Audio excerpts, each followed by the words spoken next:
തൊഴിൽ സ്ഥലങ്ങളിൽ സമ്മർദ്ദം നേരിടാത്തവർ ചുരുക്കമാകും. എന്നാൽ പുതുതലമുറയിൽ പലരും ഇത് അതിജീവിക്കുന്നതിൽ പിന്നോട്ടാണെന്നാണ് പുറത്തുവരുന്ന വാർത്തകൾ വ്യക്തമാക്കുന്നത്. മലപ്പുറം കുറ്റിപ്പുറത്ത് സ്വകാര്യ ആശുപത്രിയിലെ നഴ്സ് മരിച്ചത് ഇത്തരത്തിലുള്ള മാനസിക പീഡനം മൂലമാണെന്നാണ് പരാതി.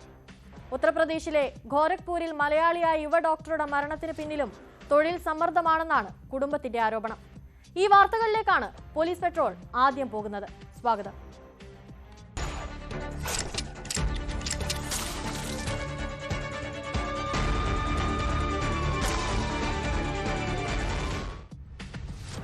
മലപ്പുറം കുറ്റിപ്പുറത്ത് സ്വകാര്യ ആശുപത്രിയിലെ നഴ്സ് ജീവനൊടുക്കിയത് തൊഴിൽ സ്ഥലത്തെ മാനസിക സമ്മർദ്ദം സഹിക്കാനാവാതെയാണെന്നാണ് പരാതി. കുറ്റിപ്പുറം നഗരത്തിലുള്ള അമാന ആശുപത്രിയിലെ നഴ്സും എറണാകുളം കോതമംഗലം സ്വദേശി മിഫ്ലാജിന്റെ മകളുമായ അമീനയാണ് മരിച്ചത്. 20-കാരിയായ അമീന അമിതയളവിൽ മരുന്ന് കഴിച്ചാണ് മരിച്ചതെന്ന് പോലീസ് പറഞ്ഞു. സംഭവത്തിൽ ആരോപണ വിധേയനായ ആശുപത്രി മാനേജർ അബ്ദുറഹ്മാനെ മാനേജ്മെന്റ് സസ്പെൻഡ് ചെയ്തു. അസ്വാഭാവിക മരണത്തിന് കേസെടുത്ത പോലീസും അന്വേഷണം തുടങ്ങിയിട്ടുണ്ട്.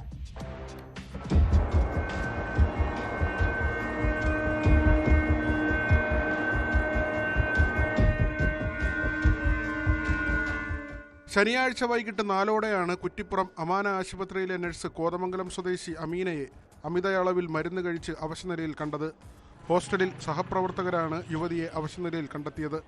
ഉടൻ തന്നെ വളാഞ്ചേരിയിലെ സ്വകാര്യ ആശുപത്രിയിൽ പ്രവേശിപ്പിച്ചെങ്കിലും ഗുരുതരാവസ്ഥയിലായതിനാൽ പ്രാഥമിക ചികിത്സയ്ക്ക് ശേഷം കോട്ടയ്ക്കലിലെ സ്വകാര്യ ആശുപത്രിയിലേക്ക് മാറ്റി. ഇവിടെ വെച്ചാണ് അമീന മരിച്ചത്.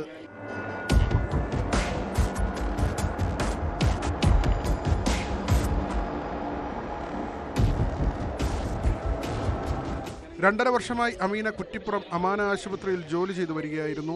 തൊഴിൽ സ്ഥലത്തെ മാനസിക സമ്മർദ്ദം സഹിക്കാനാവാതെയാണ് ആത്മഹത്യയെന്നാണ് ബന്ധുക്കളുടെ പരാതി.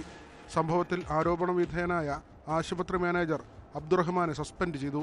യുവതിയുടെ മരണവുമായി ബന്ധപ്പെട്ട് ഇയാൾക്കെതിരെ സഹപ്രവർത്തകരിൽ നിന്നടക്കം വ്യാപക ആക്ഷേപങ്ങൾ ഉയർന്നിരുന്നു. സംഭവത്തിൽ കുറ്റിപ്പുറം പോലീസും അന്വേഷണം ആരംഭിച്ചു. മഞ്ചേരി മെഡിക്കൽ കോളേജിൽ പോസ്റ്റ്മോർട്ടത്തിന് ശേഷം മൃതദേഹം ബന്ധുക്കൾക്ക് വിട്ടുകൊടുത്തു. അമാന ആശുപത്രിയിൽ പൊതുദർശനത്തിന് വെച്ചപ്പോൾ സഹപ്രവർത്തകരും വിവിധ രാഷ്ട്രീയ നേതാക്കളും നാട്ടുകാരും ആദരാഞ്ജലി അർപ്പിച്ചു.